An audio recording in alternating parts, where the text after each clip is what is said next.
Hello everyone, and welcome back to our channel. Today we're diving into a developing political and business story coming out of South Africa that has been raising serious questions about money flows, corporate accountability, and the complex relationship between business interests and political influence. At the center of the controversy is the ongoing investigation by the Madlanga Commission, a public inquiry currently examining questionable financial dealings connected to businesses and politically exposed individuals in the northwest province of South Africa. On Monday, the Commission heard testimony that could potentially deepen scrutiny around a businessman who is also linked to the ruling party.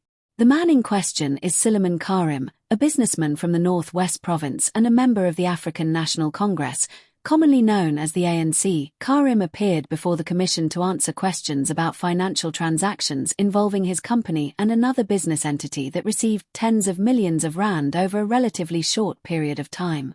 According to evidence presented during the hearings, investigators are examining payments made from Karim's company, Tamiz, to another company known as R42 Trading Enterprises. These payments reportedly total more than R42 million, transferred between December 2023 and November 2024. Now, the size and frequency of these payments have become a major focus of the investigation. Leading the questioning at the Commission is Matthew Chaskelson, who is serving as the evidence leader. During the proceedings, Chaskelson pointed out that the pattern of the transactions raised red flags that could potentially indicate money laundering or suspicious financial activity. For those who may not be familiar, money laundering generally involves moving money through multiple transactions or businesses in order to disguise its origin. This often makes funds obtained through questionable or illegal means appear to be legitimate business income.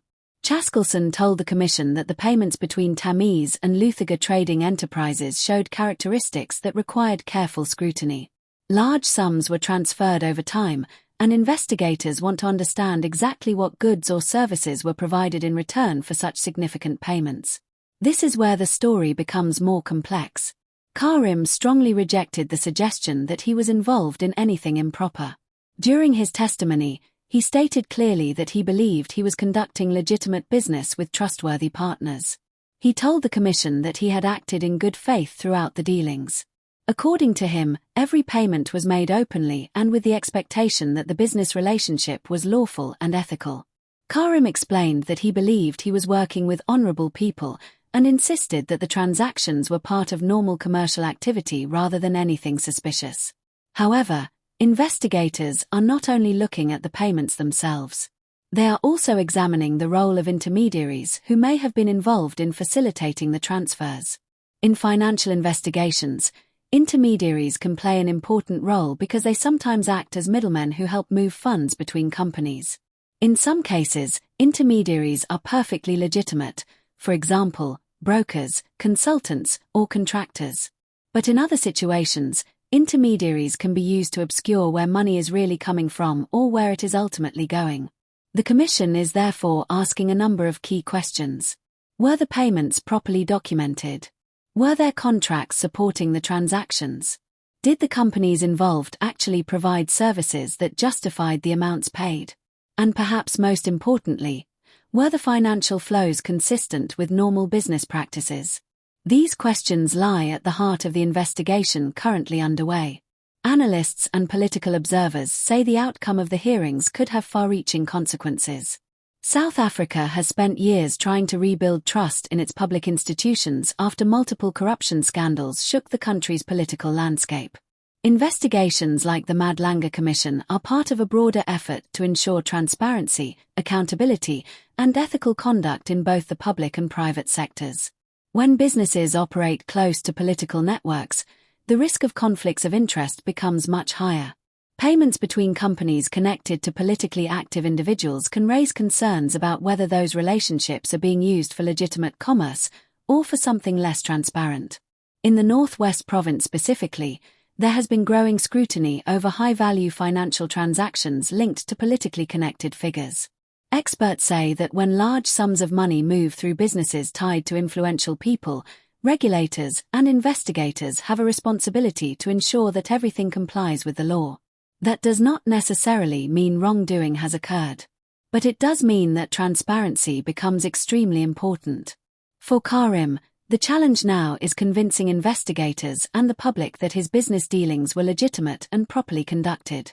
During the hearings, he emphasized that he followed standard procedures and did not knowingly participate in any unlawful activity.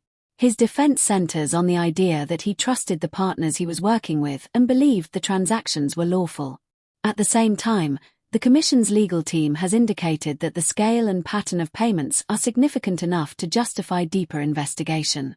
And this is exactly what the Madlanga Commission is expected to continue doing in the coming weeks. More witnesses may be called.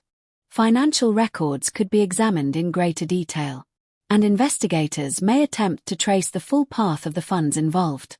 The ultimate goal is to determine whether the transactions represent ordinary business activity, or whether they may reveal a larger network of questionable financial practices. Beyond the individuals involved, the investigation also raises broader questions about corporate governance in South Africa. Corporate governance refers to the systems and rules that guide how companies operate, manage money, and ensure accountability to shareholders, regulators, and the public. When governance systems are strong, businesses are expected to maintain clear documentation, transparent accounting practices, and strict compliance with financial regulations. But when governance systems are weak, or when oversight fails, it can create opportunities for misuse of funds, corruption, or financial misconduct. That's why cases like this often attract significant public attention. People want to know whether the systems meant to protect financial integrity are actually working. And commissions of inquiry play a critical role in answering those questions. For now, it's important to remember that the hearings are still ongoing. No final conclusions have been reached, and the investigation continues to gather evidence.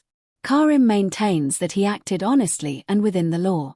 Investigators, meanwhile, are carefully analyzing the details to determine whether the transactions raise legal or ethical concerns. The coming testimonies could provide more clarity about how the money moved, who authorized the transfers, and whether the companies involved fully complied with financial regulations. As the Madlanga Commission continues its work, many South Africans will be watching closely to see what conclusions emerge. This story touches on issues that go far beyond a single businessman or a single company.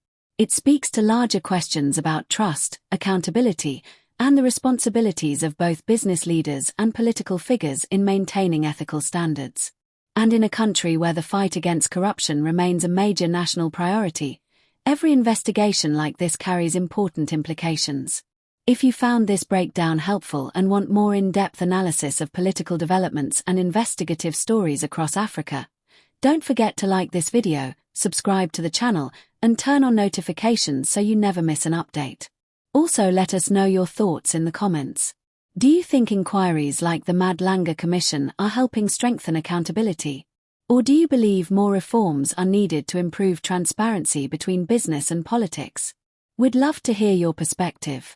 Thanks for watching, and we'll see you next time.